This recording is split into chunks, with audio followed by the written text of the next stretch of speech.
श्रावण सोमवारी शिवलिंगावरून कोणती वस्तू घरी आणल्यास भरभराट होते याची माहिती आपण पाहणार आहोत। बेलपत्र, शिवलिंगावर अर्पण केलेल्या बेलपत्रापैकी एक बेलपत्र।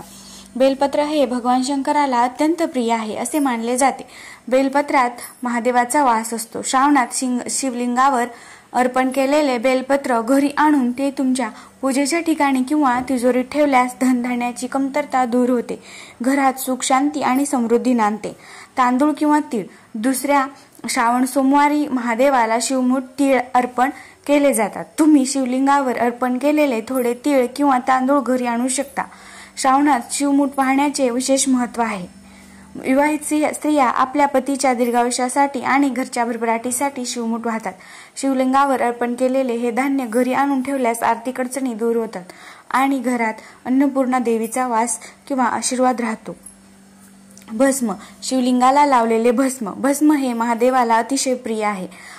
घरात भस्म ठेवल्याने घरातील नकारात्मकता ऊर्जा दूर होते, सकारात्मक वातावरण निर्माण होते। श्रावण महिन्यात शिवलिंगावरचे भस्म घरी आणून कपाळाला लावल्याने किंवा देवघरात ठेवल्याने महादेवाची कृपा कायम राहते।